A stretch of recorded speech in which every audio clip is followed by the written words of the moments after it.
All praises to the mighty Yahweh. Hallelujah. Giving praises to him.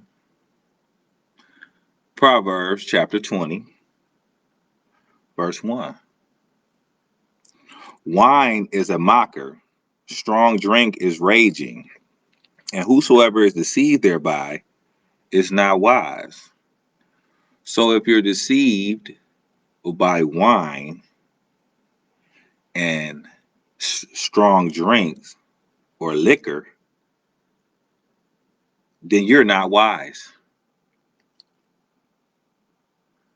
Some of you try to drink till you become deceived.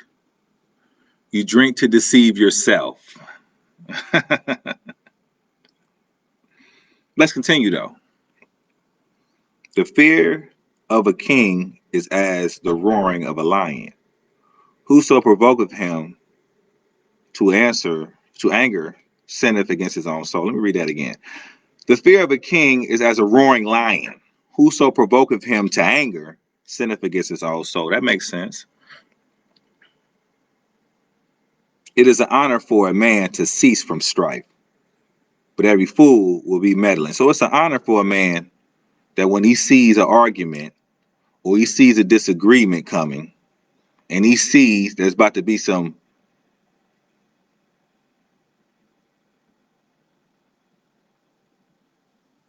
contention, for lack of better words, it's an honor, man, to cease from that strife, to don't have that strife. Don't enter into that argument. Let it go. You don't have to win. You don't have to be right. You don't have to prove your point so hard. Let it go. It's an honor for a man to cease from strife, but every fool will be meddling. So every fool gonna want the strife. They're gonna see an argument coming and jump right into it and push it. That's what a fool's gonna engage. And it might end up a fist, to cut, whatever. A fool will be meddling. Verse 4, the sluggard will not plow by reason of the cold. Therefore shall he beg and harvest and have nothing. So it says somebody that's lazy is not going to plow his, you know what I mean, to produce anything, any seeds. He ain't going to plow the ground, in his farm because it's cold outside. He's lazy, and his excuse is it's cold outside. Therefore shall he beg and harvest and have nothing. People make excuses. I mean, what other excuses people make? The sluggard will not plow by reason of the cold. What's your reason for being lazy? What's your reason for being a sluggard? The sluggard got all the reasons in the world. Now, I'm sure the sluggard's only reason wasn't because it was cold. He's a sluggard. All right? Lazy. Verse 5. Counsel in the heart of man is like deep water, but a man of understanding will draw it out. That sounds like being somewhat of a counselor. Most men will proclaim everyone his own goodness, but a faithful man who can find. So most people are gonna proclaim their own goodness. Oh yeah, everybody gonna say they a good person. Who ain't gonna say they ain't good when you ask them?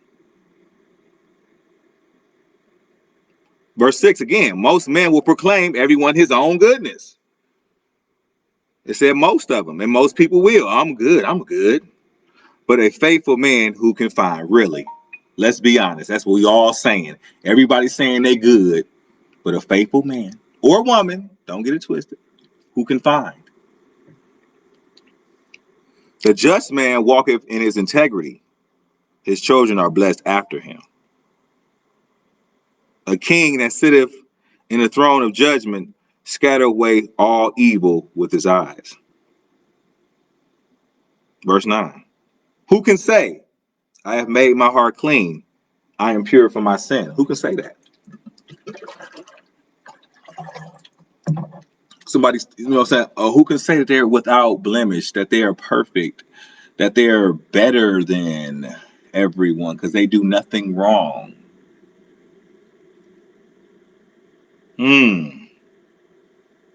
Divers weights and divers measures, both of them are alike an abomination to Yah. Even a child is known by his doings, whether his work be pure and whether it be right. The hearing ear and the seeing eye, Yahweh have made even both of them. Verse 13. Love not sleep, lest thou come to poverty. Open thy eyes, and thou shalt be satisfied with bread. So don't love to sleep and lay around like a sluggard. Verse 13 again. Love not sleep, lest thou come to poverty. Open thy eyes, and thou shalt be satisfied with bread.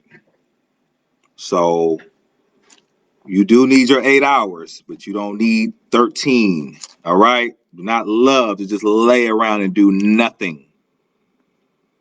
Verse 14. It is not, saith the buyer. And when he's going his way, then he boasteth. And I know somebody like that.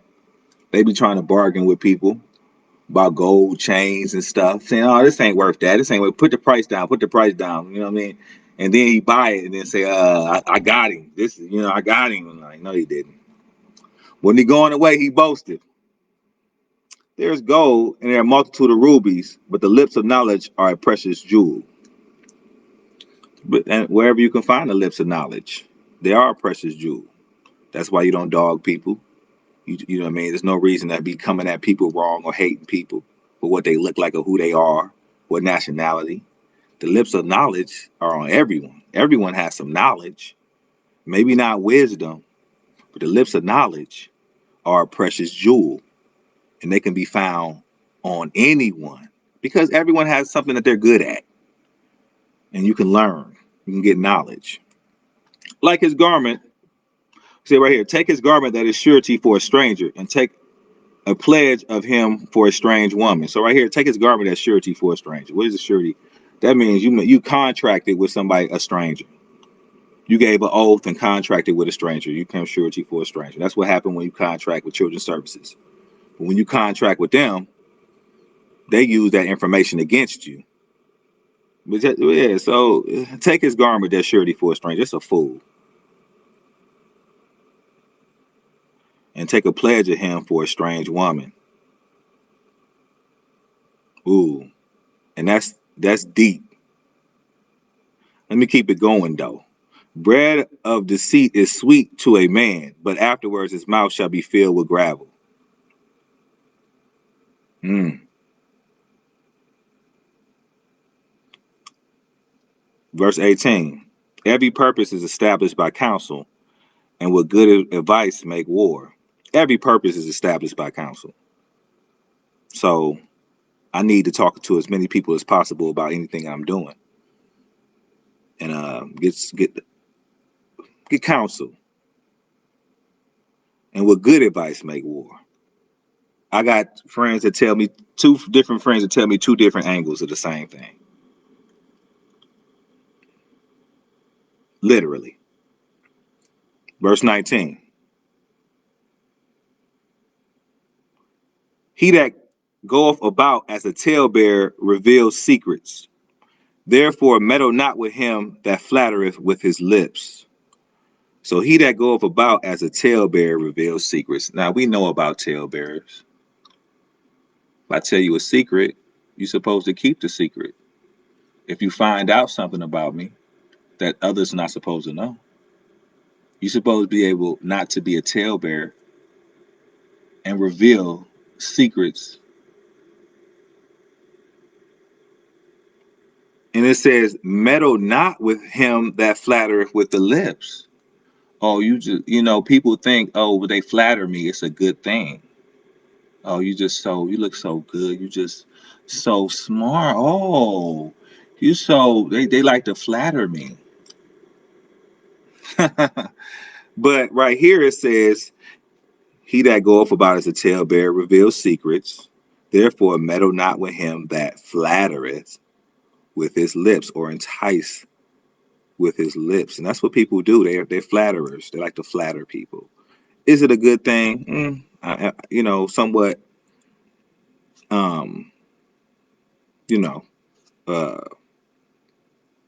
we're gonna continue. We're gonna continue. I mean, when we talk about seduction of a woman and a man, it's a little, it's certain dynamics to flattery.